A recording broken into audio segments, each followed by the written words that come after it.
wiggle your hips and shake your chest. Just wiggle your hips and shake your chest. Just wiggle your hips and shake. Just wiggle your hips and shake your chest. I do, but I won't not do that. Just wiggle your hips and shake your chest. Just wiggle your hips and shake. Just wiggle your hips and shake your chest. I do, but I won't not do that.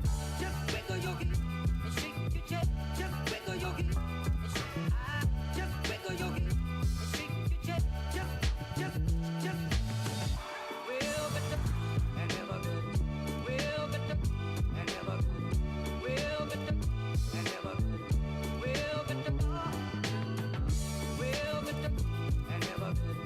Real better and real better and never good. Real better. Just wiggle your hips and shake your chest. Just wiggle your hips and shake. Just wiggle your hips and shake your chest. Just wiggle your hips and shake your chest. Just wiggle your hips and shake.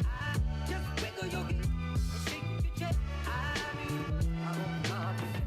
Just wiggle your hips and shake your chest. Just wiggle your hips and shake. Just wiggle your hips and shake your chest. Just. Real better and never good. Real better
I have designed this speaker to amplify my thoughts so people will quit asking me for sandwiches.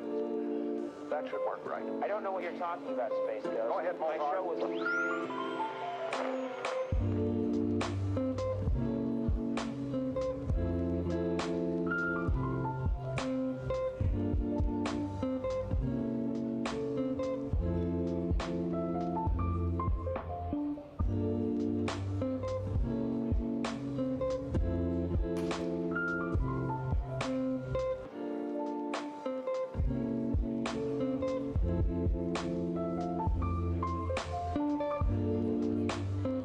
Yeah, we poked you with sticks till you fell down. Remember? You sure I didn't harness the power of the sun?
Yeah.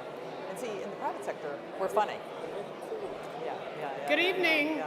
Good evening. Oh, If I can ask time to folks go. to take their seats and we'll get started. I think you can sit down because you have to sit through why Africa, why Kenya for the 50th time.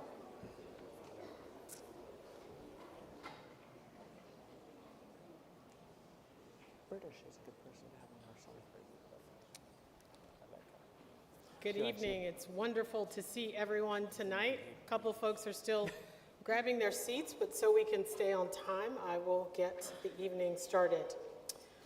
So good evening and a warm welcome to His Excellency, President Ruto, Ambassador Whitman, Mayor Dickens, distinguished representatives of the government of Kenya, including the Honorable Rebecca Miano, the Cabinet Secretary for Ministry of Trade, Investment, and Industry, and to all of our private sector leaders from Atlanta and all over the United States, ladies and gentlemen, as we say in Kenya, all protocols observed.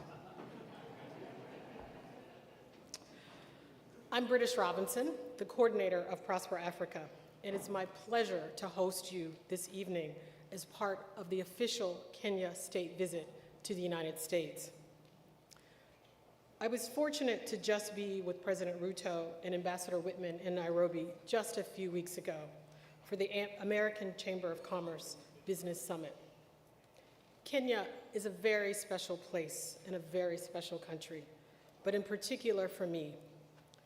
I've spent quite a bit of time in Kenya, living and working with refugees in Kakuma and Dadaab, and later, the honor of my life to be a part of the leadership team for the President's Emergency Plan for AIDS Relief, otherwise known as PEPFAR. For those of you who don't know, Prosper Africa is a U.S. presidential and national security initiative focused on strengthening the strategic and economic partnership between the United States and African countries by catalyzing two-way trade and investment.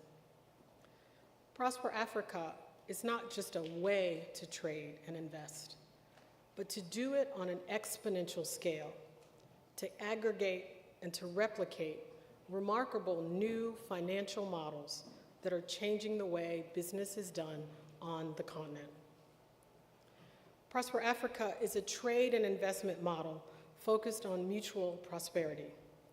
Our goal is to achieve not just economic growth, but human impact.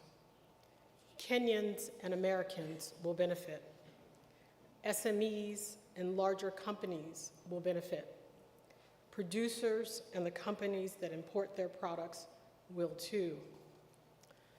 When you partner with Prosper Africa, we support you from deal sourcing to vetting to bringing on new limited partners to using our tools to de-risk the transaction. And we do all of this by leveraging the financial instruments and services of 17 U.S. government federal agencies. Just to name a few: the Small Business Administration, the Department of Commerce, the Department of Treasury, the U.S. Trade Representative, the Development Finance Corporation, the U.S. State Department, the Millennium Challenge Corporation, Exim Bank, USAID, Customs and Border Patrol, and many more. That's why I have the title of coordinator. It is quite a task. America has a large and active diaspora community who trace their roots to the continent, and many of you are with us tonight. Many African Americans and African immigrants bring a personal commitment to the people of Africa, with whom there is a special bond. Prosper Africa aims to cement that special bond through trade and investment engagements. We are equipping businesses to succeed in key areas of opportunity and expertise in sectors in which Atlanta and Kenya both have deep footprints: fashion and film, logistics, health tech, and ICT. We also partner with diaspora business organizations such as the National Black Chamber of Commerce and with its annual National Black Business Conference right here in Atlanta. In addition to our focus on investment in key industries, Prosper Africa is also working with American and African firms to expand trade opportunities. We recently launched the U.S. Africa Trade Desk, a platform that links 20,000 U.S. retail buyers like Kroger, Whole Foods, Walmart, Sam's Club, and Dollar General, to name a few, to African suppliers of agricultural products, including many in Kenya. We expect the U.S. Africa Trade Desk to increase U.S. Africa trade in this sector alone to up to $300 million in the next 18 months, boosting trade with Kenya with products like coffee, tea, macadamia nuts, and specialty foods. Ambassador Whitman will tell you a bit more about additional trade opportunities in a moment. But what I'm saying is Kenya is open for business.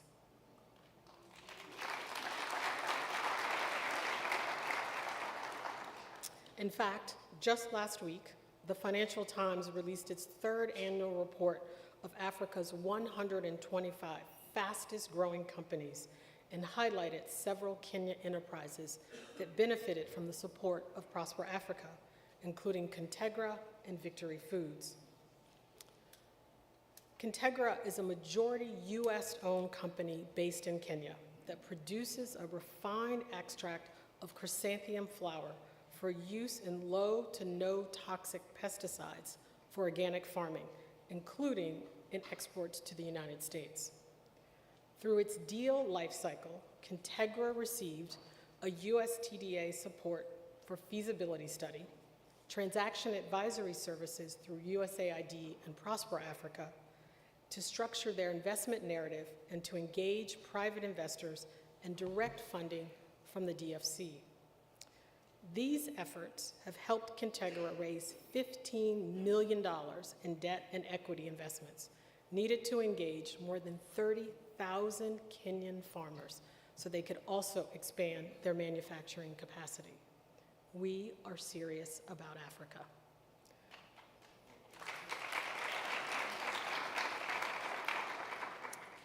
Victory Farms, through our transaction advisory services, mobilized over $30 million to increase Kenya's exports. In fact, during the US-Kenya Roadshow with President Ruto in San Francisco just last fall, we announced a co-investment with Victory Farms to scale tilapia production by leveraging underutilized smallholder land. Just these two examples, these pioneering firms exemplify the investment case for Kenya and Africa as a whole and show why Prosper Africa exists and why we can confidently know that investing in Africa is possible, in fact, profitable. All of this is to say, we are all in on Africa. Africa's future is being written today. Kenya's future is being written today. We want America and Atlanta to be a part of that story. Thank you.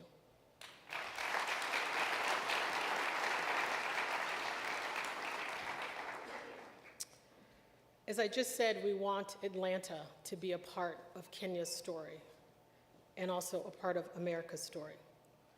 Atlanta is a city that played a significant role in the civil rights movement, and Atlanta is focused on bringing opportunity and equity to Atlantans. It's always a privilege to be back in Atlanta, to be reminded of its rich history, and to witness its incredible economic growth. Thank you, Mr. Mayor, for welcoming us to your beautiful city. We know that the business and investor community in Atlanta is vibrant and keenly interested in Kenya and sees great benefit on both sides for new partnerships and new trade and investment opportunities. Mayor Dickens' commitment to entrepreneurship, creating jobs, aligns with the goals of Prosper Africa, and we value his partnership and his commitment to deepening opportunities for Kenyans and Atlantans to do business together. And with that, it is my pleasure to introduce our host, the 61st Mayor of Atlanta, Andre Dickens. I'm not done. We're gonna keep talking. Okay. Mayor Dickens is a proud native of Atlanta and a proud product of Atlanta Public Schools. He served 8 years as City at Large council member. He served as the chairman of Transportation Committee, including providing oversight to Hartsfield-Jackson Atlanta International Airport, which is one of the largest, busiest airports in the world. Before his career in public service, he was an entrepreneur for over a decade in both private and nonprofit sectors and a leader in Atlanta's tech sector. He co-founded the Technology Career Program, a free program designed to prepare unemployed and individuals experiencing disadvantage in the work to find their careers in the tech job market. Mr. Mayor, it is good to see you again, and thank you for being here, and thank you for hosting us, and we look forward to seeing you in Nairobi, Kenya. Absolutely. Thank you. All right, good afternoon, everyone. Thank you for that great introduction, British. Every time I see her, I know that good things are in store. Each time I see her, that means that we are connecting the African continent with America, and specifically for me, to the city of Atlanta. So I'm always excited when I see her. His Excellency, President Ruto, and members of the Kenyan delegation, the city of Atlanta is honored to have you make a stop in our great city on this visit. Here in Atlanta, we celebrate all of the global cultures that continue to influence us: That includes the thousands of Kenyans who call Metro Atlanta home now. Their contributions have helped shape the fabric of Atlanta's communities. Of course, our global connectivity is helped by being home to the world's busiest and most efficient airport, Hartsfield-Jackson Atlanta International Airport. Our airport is not only a gateway connecting us to the world, but also a hub for international commerce, travel, and exchange. I know that Kenya already has a relationship with notable Atlanta-based organizations that work to change the world, from CARE to the CDC and the Carter Center and King Center. These are institutions recognized all over the world for their work advancing economic empowerment, health, and human rights. And our city itself is recognized all over the world as the cradle of the civil rights movement that now has become a beacon for the entire world. We are recognized as a global, welcoming city that has made a commitment to fostering relationships that position us and this entire region as an international hub for commerce, innovation, culture, and diplomacy. As you know, Atlanta is rich with history and diversity, especially as it relates to the African diaspora. That's why we were so happy to host the Pan-African Trade and Investment Conference last fall that included representatives from the Cooperative University of Kenya. So thank you again, Mr. President, for making Atlanta your first stop on this diplomatic visit to the United States. Let us make this visit the start of a new chapter of cooperation, of friendship, and shared prosperity between Atlanta and Kenya, as well as other East African nations. And I indeed intend to come visit you in Kenya soon. Thank you.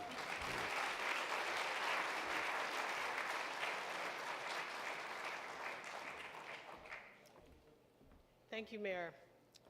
We're here tonight to join a city and a country together for transformational partnership, growth, and shared prosperity. And I can't think of a better person to kick this off than our U.S. Ambassador to Kenya, Meg Whitman, someone who gets the importance of the relationship between Africa and the United States. She is an incredibly effective advocate for Kenya, as well as for Prosper Africa. Ambassador Whitman is an absolute force, a force for positive change, a force for cementing U.S.-Kenya ties, and a force for attracting more U.S. trade and investment with Africa. As many of you know, she has significant experience leading business organizations, from startups to large multinational companies. She served as the president and CEO of Hewlett-Packard Enterprises, the Hewlett-Packard Company, and the CEO of eBay. She is committed to equality and education and protection of the environment. Ambassador Whitman has served on boards of Teach for America and the Nature Conservancy. Please join me in welcoming a true inspiration and a dear friend, our 18th ambassador to Kenya, Ambassador Meg Whitman.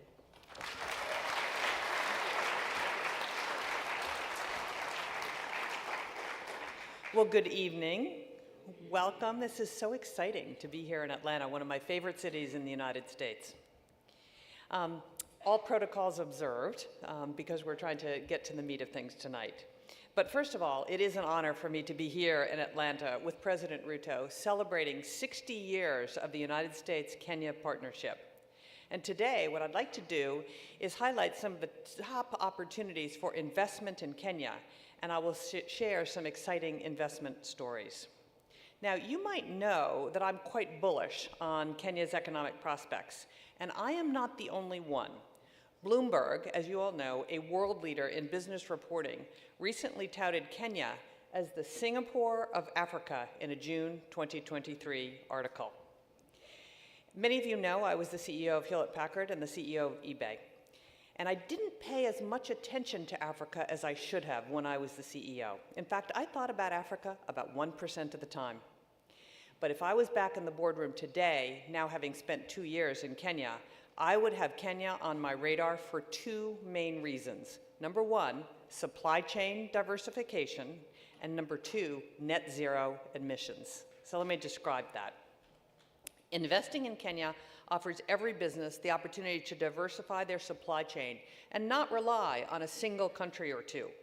This is imperative given what we learned from the COVID pandemic and the war on Ukraine. But investing in Kenya means even more than supply chain diversification. It means access to ubiquitous green energy. Kenya already generates over 90% of its electricity from renewable sources, and future additions to the grid will come from solar, geothermal, hydro, and wind. So any business that is utilizing Kenya's clean energy will be well on its way to meeting the company's Scope 2 and Scope 3 greenhouse emissions goals. Now, Kenya's worked very hard to create a very competitive and attractive business environment.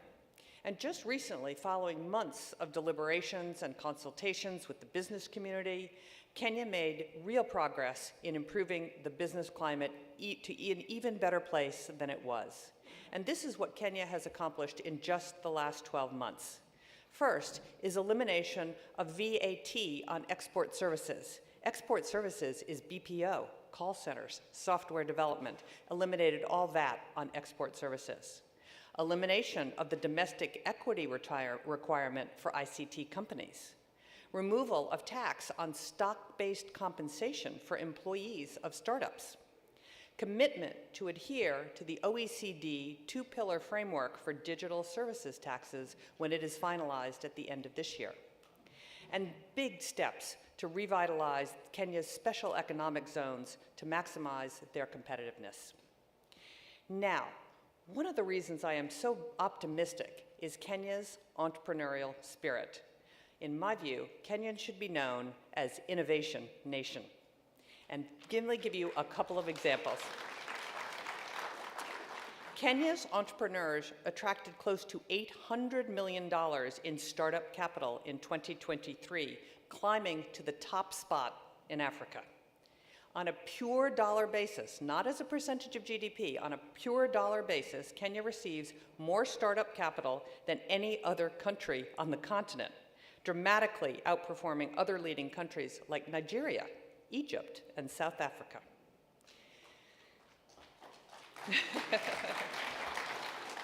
Kenya's startup ecosystem is particularly strong in e-commerce, fintech, agriculture and agri-tech, health tech, ed tech, apparel, electronics manufacturing, and of course, green energy.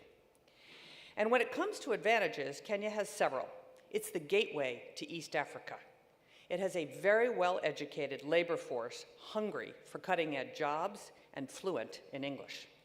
And Silicon Savannah, which is just like Silicon Valley, but is on its way to real prosperity. And opportunities abound in many sectors, and a golden opportunity is staring us right in the face of a sector I like to call health tech. Zipline is a San Francisco-based designer, manufacturer, and operator of delivery drones, and it's supplying essential drugs and blood to hard-to-reach areas in several African countries, including Rwanda, Ghana, Nigeria, Ivory Coast, and Kenya, with expansion planned to Tanzania soon.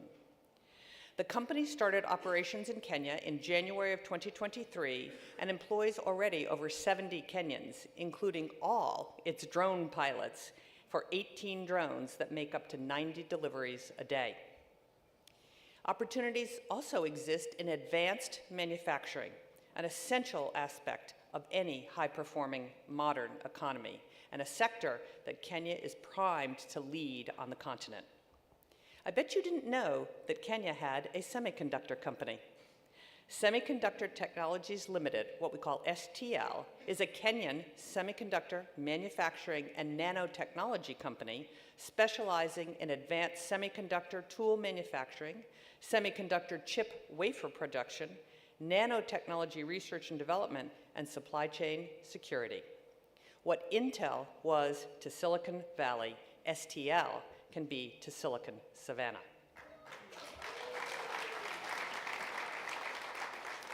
And it's companies like STL that are leading the way to a better and brighter future for Kenya, capitalizing on a highly skilled and trained worker group and paying them commensurate salaries.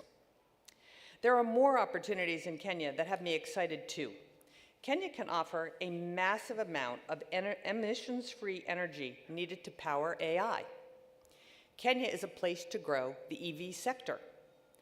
Green and blue economy opportunities abound, and a growing creative economy sector is starting to take hold. So let's look at each one of these in turn. The AI boom is real and will consume shocking amounts of energy. I have heard that by 2030, AI could account for roughly 25% of all the electricity consumed in the United States. And this is a huge opportunity for Kenya. The demand for data centers will increase, and companies will be looking for places to build on green energy. On EVs, some forecasts have EVs growing at 27% globally. And this sector is not just about assembly. It also offers opportunity for innovators in battery R&D and infrastructure. If Kenya can create the right incentives to build out its overall electric vehicle infrastructure, it will become Africa's leader in this key sector for years to come. Kenya is now home to multiple climate tech companies that are aiming to reverse climate change by capturing and storing CO2 emissions. And this is cutting-edge stuff. Companies like Octavia Carbon, a German-Kenyan firm manufacturing machines for direct carbon capture, and US companies like Sela, capturing that carbon by injecting it into the basaltic stone found in the Rift Valley.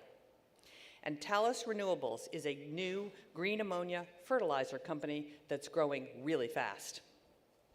Talus operates the first containerized modular green ammonia system in Kenya, lowering fertilizer costs by 20 to 40% and reducing the carbon impact of crops by over 20%. Now, as important as agriculture is in Kenya, going blue is increasingly attractive to sustainable aquaculture companies. It must be something in the water. American company Victory Farms, which British mentioned earlier, on Lake Victoria is an aquaculture pioneer and is sub-Saharan Africa's fastest growing fish farm. Using drones to manage water quality, Victory Farms can intervene before there is a biological crash to maintain top performance. I have started to term aquaculture as fish tech. Imagine what fish tech multiples are versus aquaculture multiples. Today, Victory Farms is producing over 10,000 metric tons of fish annually and enough high-quality protein to feed 2.5 million people. Now, Kenya has also focused a great deal of attention over the past year on the growing creative sector, a sector that contributes approximately 5% to the national GDP. And I'm very pleased to say that we've made concrete progress with the MBA, the Grammys, and Invention Studios with Nikki Weinstock, who is here tonight, all iconic US brands. And I'm looking forward to seeing what can be achieved over the next few years in sports, music, and film. Now, as exciting as these developments are, trade and investment between the United States and Kenya could be even better with continued reforms. The Kenyan government is making a big difference by addressing the following. Kenya has done very well attracting venture capital to startups, but it continues to fall below its full potential in promoting foreign direct investment.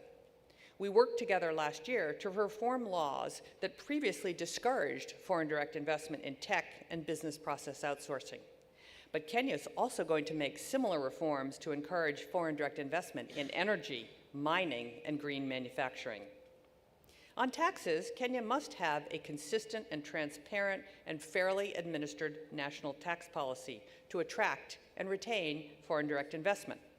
In my view, Kenya doesn't have to have the lowest tax rate, but it must have a consistent, transparent tax rate that is predictable because companies make 4, 5, 10-year investments based on an understanding of the tax law. And that is well underway, I'm pleased to say, in Kenya.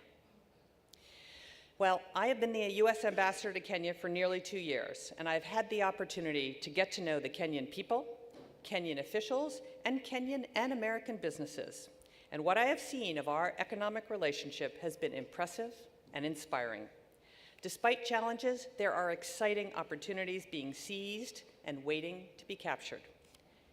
Second, I have been in your shoes. I know what it's like to make business decisions. I encourage calculated risk-taking. This is the moment to take a risk, to consider investing in Africa and in Kenya. This is the moment to diversify your supply chain and achieve your green energy goals.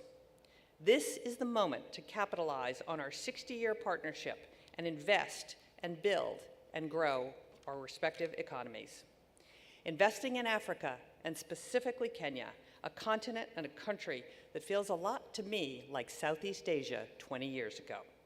It's young, it's vibrant, it's ambitious, and it offers the opportunity to do good while you're growing your business. The risk is worth taking. Opportunity is knocking on the door. Will you answer that door?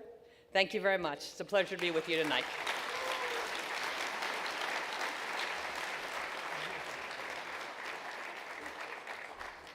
Now it is my honor to introduce President William Ruto, the President of Kenya.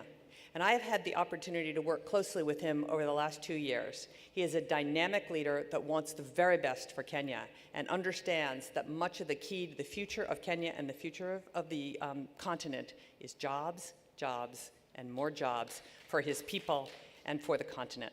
So with that, it's my pleasure to introduce President William Ruto, the President of the Republic of Kenya. Thank you very much.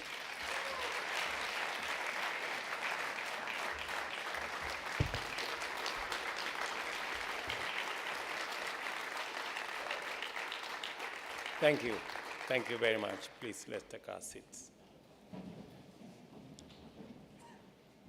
Mayor Andre Dickens, the mayor of the great city of Atlanta, British Robinson, Prosper Africa Coordinator, Ambassador, my friend, Meg Whitman, the U.S. Ambassador to Kenya, distinguished ladies and gentlemen, good evening. I'm honored to be here with you. This event marks another chapter in the ongoing dialogue between American business leadership and the government of Kenya, further solidifying the shared values between our two nations. These values include freedom, democracy, and free enterprise, and are at the core of our partnership, driving private sector growth and overall economic development.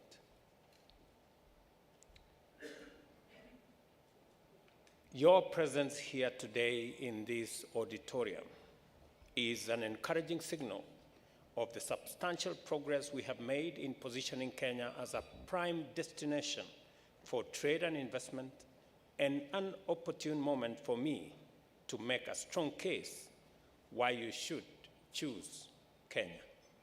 A compelling reason to consider Kenya seriously is our demonstrable commitment to eradicating unemployment, poverty, hunger, disease, and inequality through our bottom-up economic transformation plan.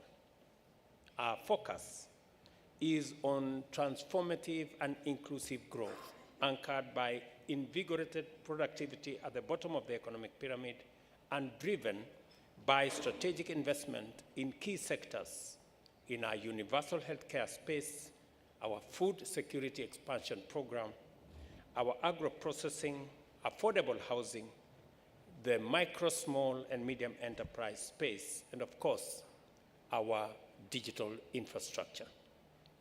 Our ambition to leverage agro-industrial productivity for growth, export manufacturing, and surplus food production presents numerous investment opportunities in agriculture and in the entire food sector. Under our universal health coverage program, investment opportunities include vaccine and pharmaceutical manufacture, as well as the production of medical commodities and biomedical supplies. And I have had occasion to interact with some of the enterprises here who are considering that space. And we are extending facilities in our special economic zones for those who want to consider manufacture of pharmaceutical facilities, commodities, and supplies, not just for Kenya, but for East Africa, and if you may consider, the entire continent. We are enhancing our technology ecosystem to attract big tech companies and startups, positioning Kenya as the premier destination in our continent. Our digital superhighway program involves laying another 100,000 kilometers of fiber optic infrastructure and establishing numerous digital hubs across the country. You may want to know that Kenya has 8 undersea cables. I think the only place where you can get such number of undersea cables anywhere in Africa. During my visit here in the US, for example, we will sign a deal between Microsoft, EcoCloud, and UAE's G42 to build a 1 gigawatt data center using US technology, UAE financing, and of course, Kenyan geothermal energy resources. That kind of collaboration and partnership is what we need and is what we are talking about.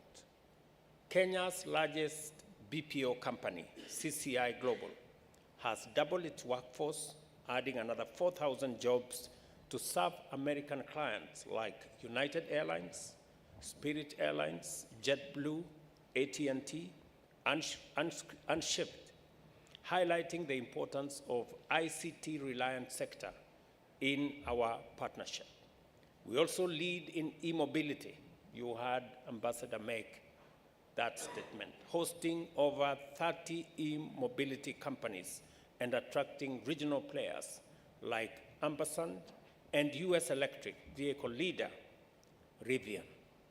And just for you to contextualize this, in this year's budget, we will be eliminating all taxes for the first 100,000 cars that are powered by electric energy.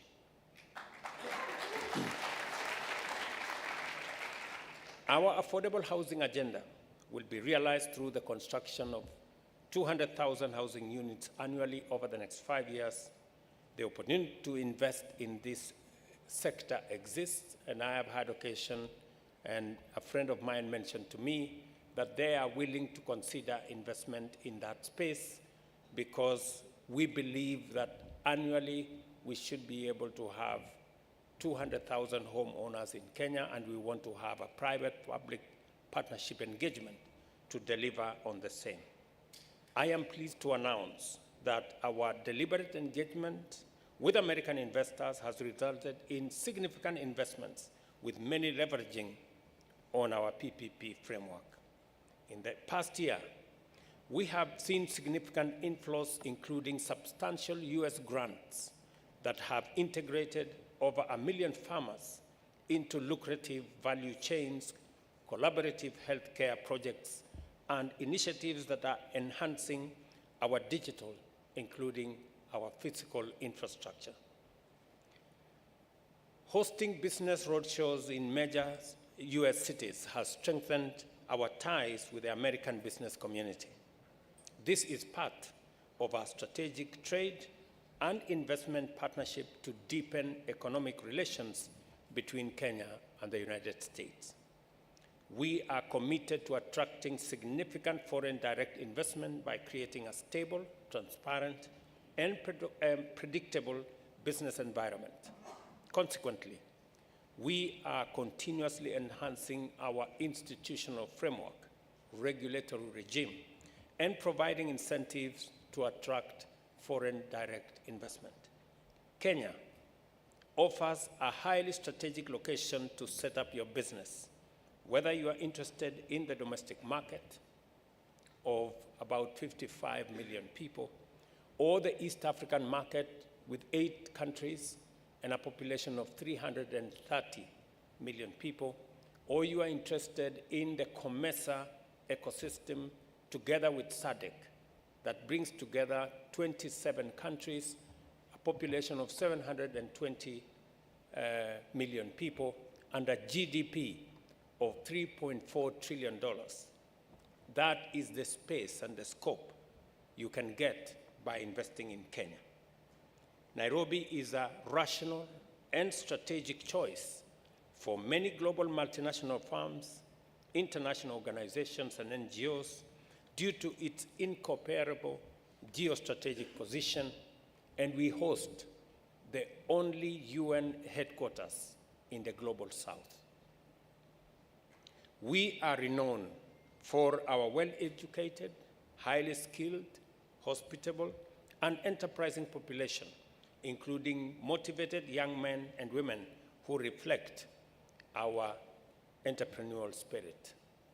This morning, we signed a memorandum of understanding between 5 Kenyan universities and their counterpart in the US to provide a framework to train more young people from Kenya and to make sure that our human capital is ready for engagement.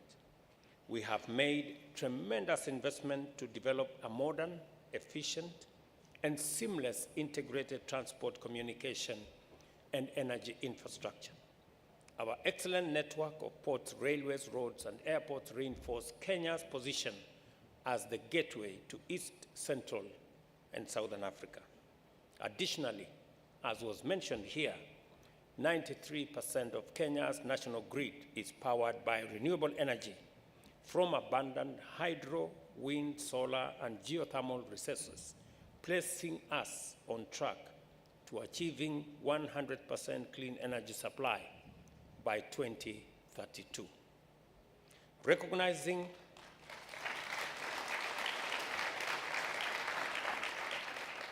that private sector and players in that space require predictable policies, including tax policies, for long-term investment decisions, Kenya has been updating tax policy guidelines since June last year to enhance the predictability of our tax regime. We are committed to continue doing this every 5 years to make sure that you can make your investment decisions knowing what taxes you're going to pay.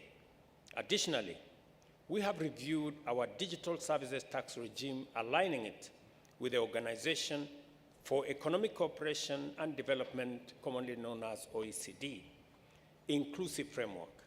VAT on exported services is no longer payable, and verified tax refund claims will be processed within 6 months, failing which taxpayers can offset their claim against future tax liabilities without further application to our Kenya Revenue Authority.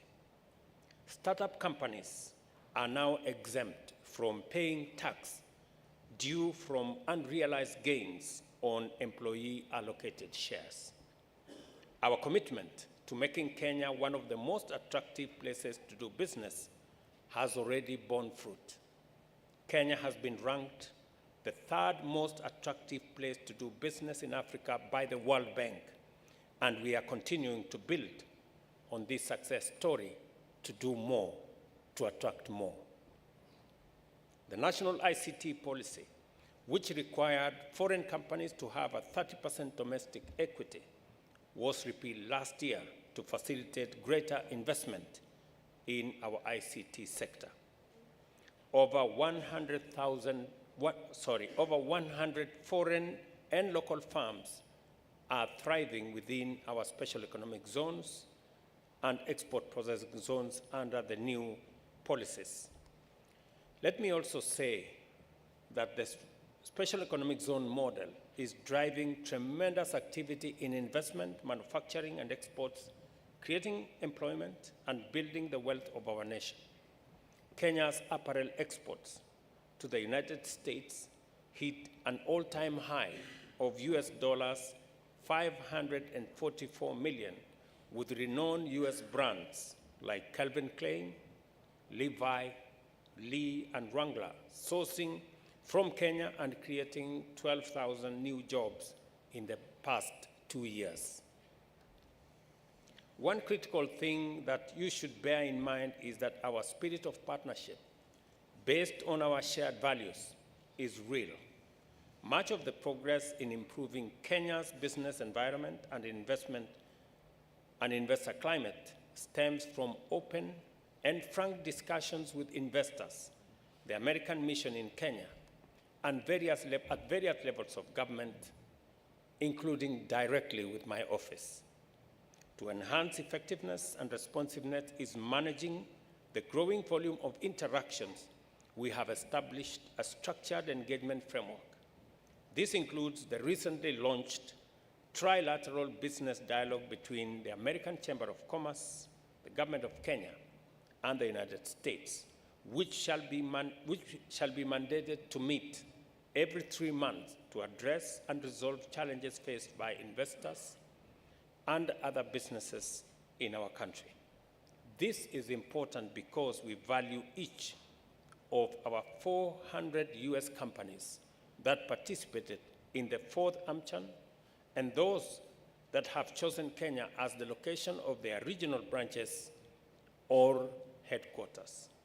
Our intention is to ensure that companies like Amazon Web Services, Apple, Citigroup, Coca-Cola, and this afternoon we signed an investment program with Coca-Cola of $175 million over the next 5 years, including Del Monte, General Electric, Google, Hello Tractor, IBM, Intel, Kentegra, MasterCard, Microsoft, Oracle. Do I need to continue?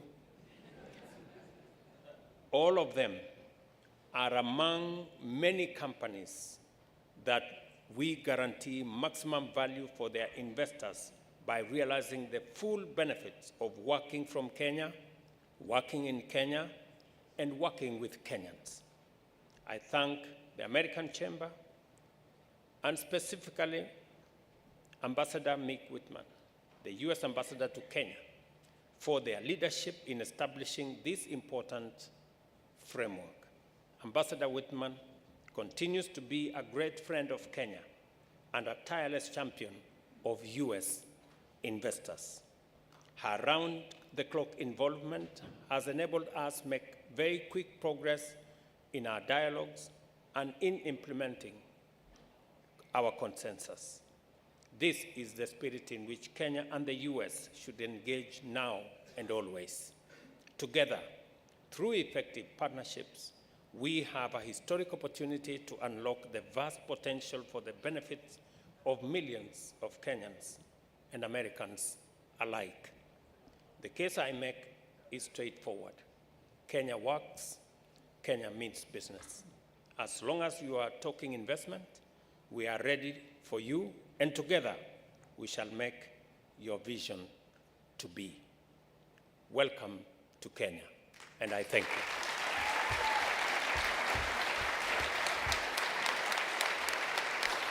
Thank you, Ambassador. I think we're in the middle. Thank you.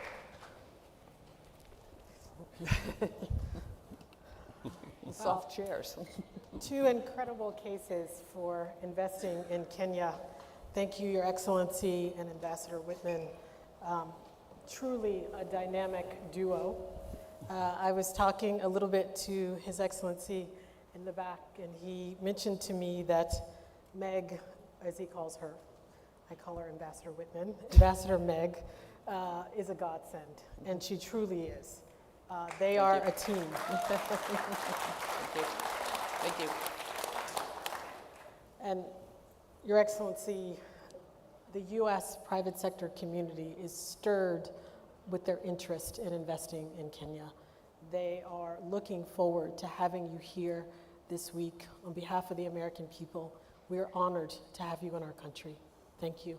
Thank you very much. And I know just about 2 weeks ago, I witnessed with my own eyes the incredible investments and the incredible growth that is happening in Kenya, due in large part to your unbelievable partnership between both of you.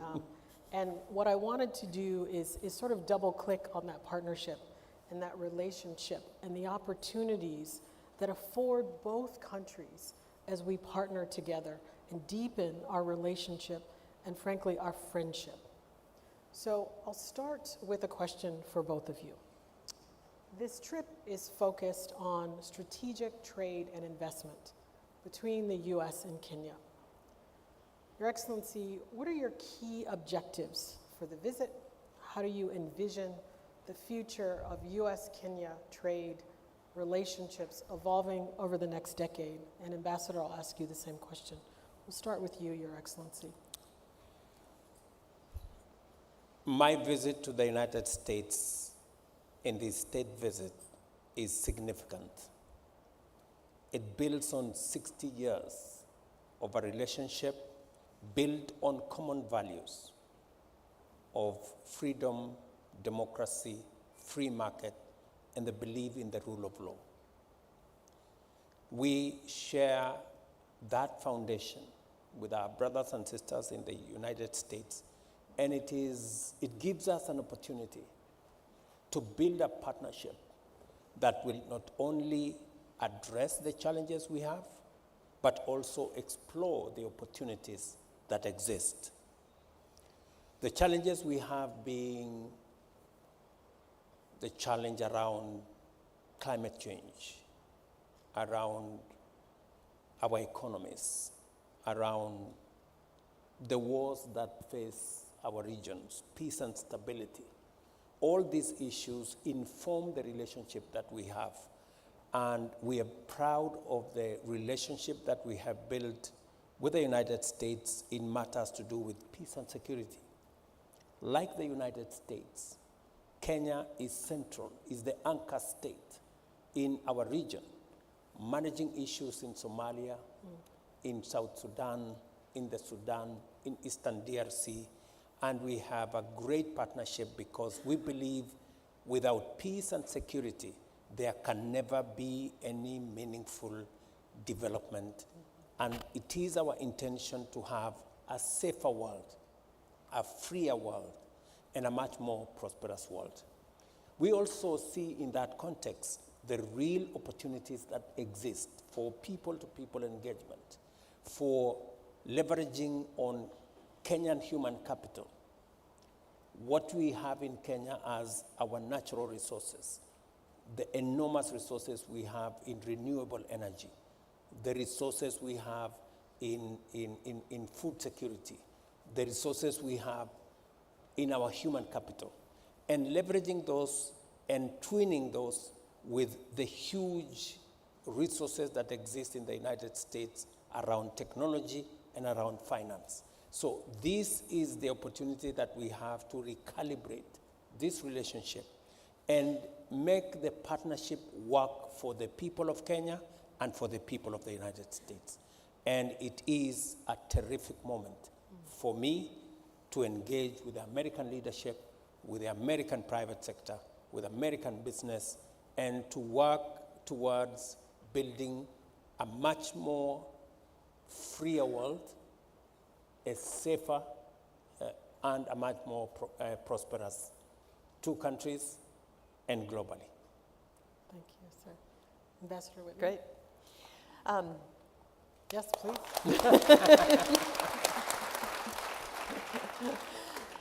So I would say the first thing is to celebrate 60 years of friendship and partnership. This goes all the way back to Kenyan independence and to the Kennedy airlift, where many, many Kenyans got a chance to study in the United States between 1959 and 1964. So the partnership is deep, and it's deep on many dimensions, and the President mentioned many of them: regional peace and security, healthcare, trade, economics, people-to-people ties. But what I hope will come out of this event, and it's a 5-day event, 2 days here in Atlanta, 3 in Washington, D.C., is I hope that the narrative on Africa and the narrative on Kenya will catch up to the reality. Many, many people, and I will include myself among them before I came to Kenya, do not understand the opportunity that is before us in Kenya. I'm sure you've heard 1 in 4 people on Earth will live on the African continent in 2050. 1 in 3 working age people will live on the African continent in 2050. It is the youngest continent in the world, and I'm not sure that very many people understand that, and they don't understand the dynamism of the Kenyan economy. I did not understand what M-Pesa was sitting here in the United States, and I bought PayPal, okay? So I was supposed to know everything about electronic payments. But, M-Pesa is processes $360 billion of payment volume every single year and has $1 billion of revenue. So these are really very surprising statistics, and I hope at the end, Americans writ large and the business community in particular will have a very different view of the opportunity in Kenya. Thank you, Ambassador. Ambassador, in your Why Kenya, Why Africa, Why Kenya, you talk about, at least in your longer version that I've seen, you talk about the startup community, which is burgeoning in Kenya, incredible opportunity there. What role do you see with the US government and American businesses playing a deeper, more supportive role in that space? Particularly, you were touching on it with M-Pesa a minute ago, fintech, ag, e-commerce. Could you speak to that a bit? Thank you. I mean, some of it is happening naturally, which is always the way you'd like it to happen. And, when I grew up in Silicon Valley, there's really 4 things that made Silicon Valley, Silicon Valley. First was connectivity. Like, everyone in America now is connected. And the president's working very hard on getting internet access to every person in Kenya. Number 2 is great universities. Silicon Valley would not be Silicon Valley without Stanford University, and then, of course, Berkeley and others. And Kenya has incredible universities, many of which are providing a lot of the engineers for Silicon Savannah. Third is big companies that can seed talent to the startup community. In Silicon Valley, it was Hewlett-Packard. Up until about 10 years ago, almost everyone started their career in technology at Hewlett-Packard. And then Hewlett-Packard seeded talent to Yahoo, Yahoo seeded talent, eBay seeded talent, Google is now seeding talent, and that big company in Kenya, that is Microsoft, that's Google, that's many big American companies, and it's M-Pesa. And then thirdly is the venture capital community. And the venture capital community is robust in Silicon Savannah. More venture capital is needed, but that mix, that alchemy that really made Silicon Valley is at work in Silicon Savannah. And if the government can just continue to create the dynamics for this kind of business environment, my view is it's the job of the government to set the stage for entrepreneurs, not do the entrepreneurial work, but set the stage. And I think the president and his CS, the Cabinet Secretary for Industry and Trade, understand that, and they are working really hard to create the best business environment, not only in the continent, but actually in the world, because we compete in a global economy, don't we? And so it's helpful to be number 1 in Africa. It's even more helpful to be number 1 in the world. Wonderful. So Ambassador, And just maybe to add on to what Mega said is, we are aligning our education. I spend $5 billion every year in the education sector. Almost 30% of Kenya's budget is spent on education because we realize the importance of our human capital. And it is probably the biggest asset that we have. Mm-hmm. It is the reason that I am accompanied by vice chancellors from 5 Kenyan universities, because we want to leverage on the friendship and the partnership with the US, especially in the development of our human capital. If you look at our investment portfolio, we will be connecting 100,000 more kilometers of fiber optic around Kenya. Again, to make sure that every corner of our republic is connected, because we see the opportunity in the digital space, because a combination of connectivity and leveraging on knowledge and driving on technology gives us the recipe for us to leapfrog into the future. And that is what Ambassador was saying, and it is significant and it is important that even as we have the youngest population, and even as we look at the workforce of the future, that workforce must be equipped, it must be sharpened with the best available knowledge, competencies, and skills. Absolutely. And Ambassador, just to pull on that thread, NextGen CEO told all of us a couple weeks ago that, that Kenya workforce is the most educated workforce, incredible opportunity, and he's doubling down on investing in Kenya. He so believes in its promise and its future. And so with that, what specific advice would you give to these U.S. private sector executives here in Atlanta tonight, considering entering the Kenya market for the first time? Yeah, go for it. You know, you've got to take the leap. I think Africa's biggest challenge is they're a long way away from America, right? Latin America is closer, Europe is closer, Asia is closer. I mean, it's a 25-hour trip, as the president well knows, from Nairobi to here. But I think the opportunities abound. And if you're a tech company, start thinking about starting maybe the way that you've started in India or Southeast Asia. BPO, business process outsourcing, call centers, full stack code engineering. Those are the kinds of things that Kenya does incredibly well. They've got an abundance of talent, college-educated engineering talent that's looking for really good jobs. And I think you just got to get your feet wet and start. And I would also say if you've not been to Kenya, you need to go. Because until you see it and experience it, you really don't understand what the opportunity is. And added on to what Ambassador Whitman has said, we have 6 new special economic zones, so that when you get to Kenya, you don't have to look for land, you don't have to look for infrastructure. The water is connected, the electricity is connected. All you need to do is plug and play. We are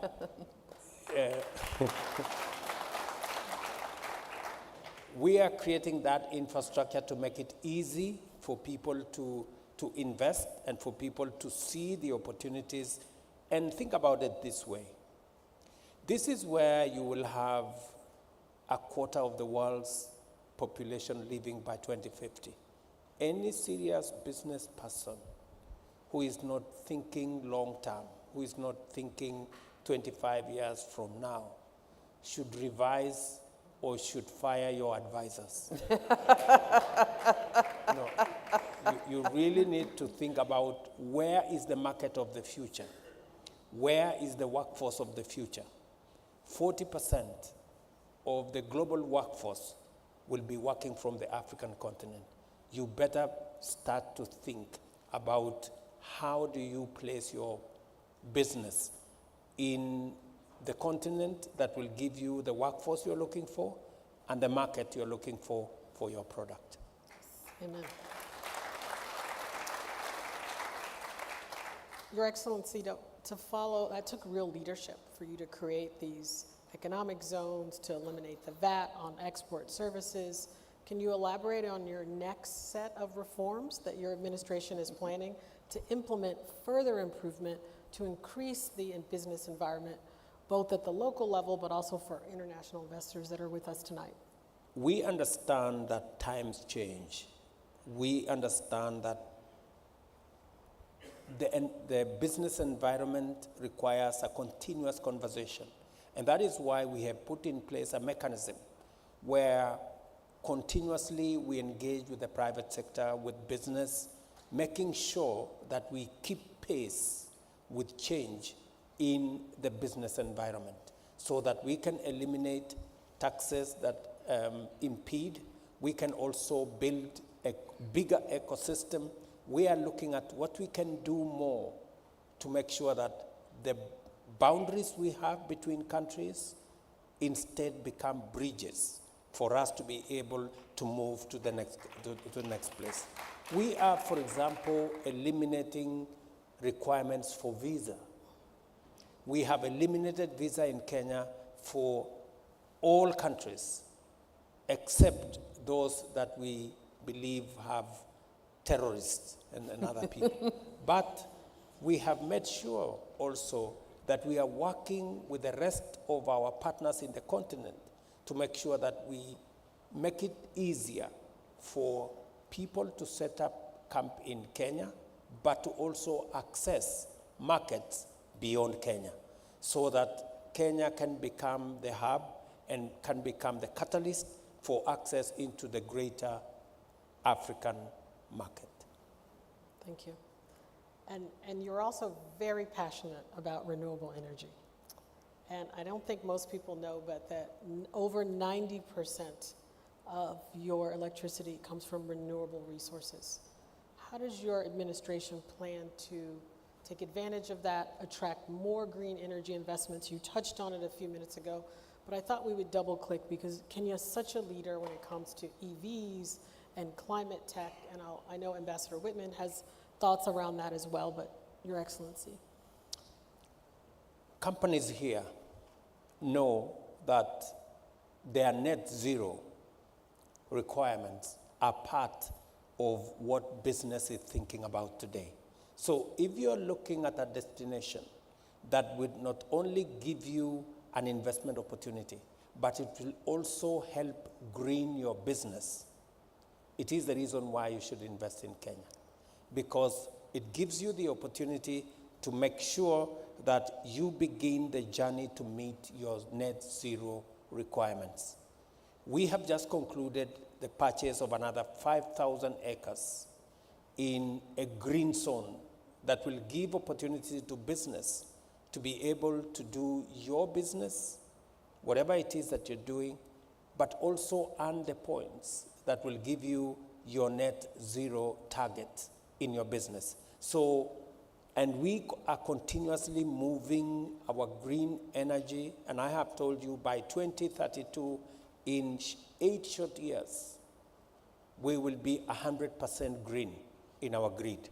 And therefore, you have an opportunity to do business and to green your business and make sure that we live in a planet that tomorrow we can bequeath to our children. I think it's a great opportunity for all of us to do business sustainably. And there is the chance in Kenya to do your business sustainably.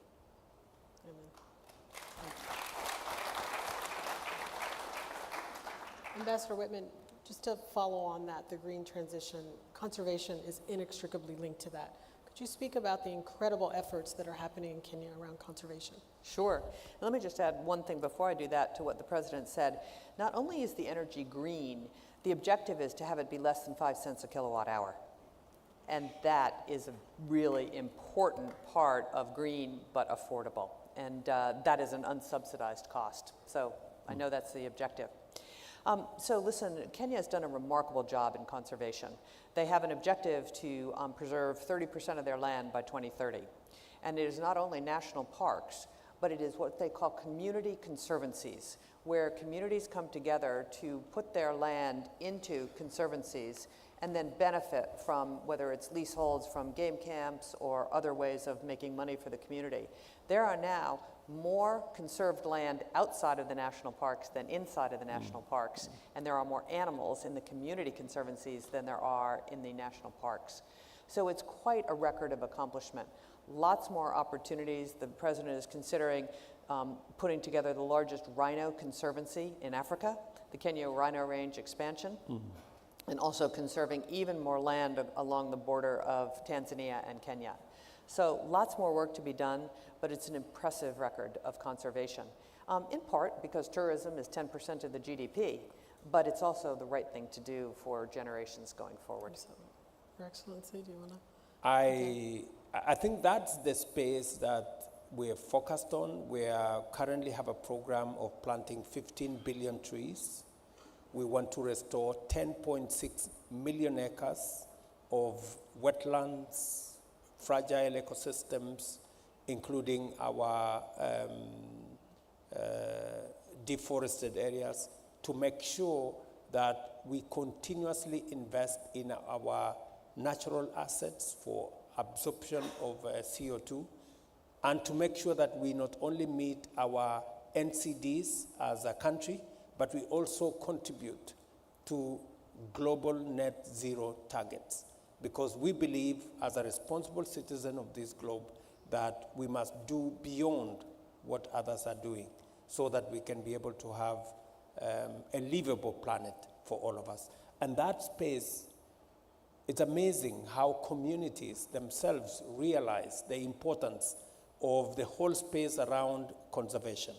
And just so that you know, we have just concluded our carbon credit regulations, and we worked with many stakeholders, many companies, to be able to fashion an ecosystem that now gives us an opportunity to monetize what we are doing in the space of conservation and use the resources that come from conservation to do the things that will assist Kenyans to achieve their social needs in education, in health, in making sure that no Kenyan is left behind. So that is the space we are working so that it balances out, that even as we do conservation, we are monetizing that conservation to be able to meet our social services contract with the people of Kenya. Fantastic. One other area, Ambassador Whitman, that I wanted to raise, and then we'll get a few minutes to close out, but the creative sector. I think people hear about, Nollywood and South Africa, but I don't think that they know that the creative sector is rising, and Kenya is of great interest to our friends in Los Angeles and Hollywood, and there's a deep relationship that's building there. Could you speak a little bit about the opportunity in the financing space around in the creative sector, film, fashion, et cetera? Well, I think first of all, we've been inspired by Atlanta and what you have done to build the creative economy here. And in Kenya, the creative economy is already 5% of GDP. Remember I said tourism, which is what Kenya is so known for, is 10% of GDP. And so think about it, if that is tremendous opportunity, I think, for the employment of young people. And so there's a real move afoot by the president and his administration to build the creative economy. And this will take time. Listen, Lagos, Nigeria has been doing this for quite some time. South Africa has been doing this for quite some time. But there is a real core of creatives there. There is the financing availability there. Nikki Weinstock is going to make 10 movies in Kenya by Kenyan creators. So I think with a little bit of focus and making sure that business climate is great for creatives, I think this can be a very big business for Kenya. And as I said, we've been very inspired by what we've seen here. So thank you for hosting us, and congratulations to Tyler Perry Studios. How about it? Yeah, absolutely. We had an occasion to visit Tyler Perry, and it was an eye-opener for me. I mean, that is big. By any account, that is big. And it has completely changed my perspective around the creative industry. Film, as we all know, is the premier media for storytelling. I did not see it in the context in which I saw today in Atlanta. And I have invited the mayor of Atlanta to visit Nairobi, and I have asked him to come with some of the best they have. I had an occasion to meet Harvey also today. I had an occasion in our midst here. We have Nikki Weinstock. He's there. Nikki somewhere. I saw him There he somewhere, is. that gentleman there. And we are already in conversation with him. He will be shooting the first 10 in Kenya beginning June. I've invited him to come to Nairobi in June. And we have a great story around the arts and creatives in Nairobi. And I have now a dedicated fund that is going to see to it that that space is expanded. We call it Talanta Hela. And it's about our talent in creatives, in art. And as you know, Kenya is a great sporting nation. If you want to watch the Olympics for free, you can come to Kenya. Because before it happens anywhere, the trials are always in Kenya. So we have that space, and we believe that we can do better than what we have today. And I look forward to expanding that space in the short term. Your Excellency, that's a perfect note to end on. We know that Kenya is open for business. Thank you, Madam Ambassador. Thank you all for joining us tonight.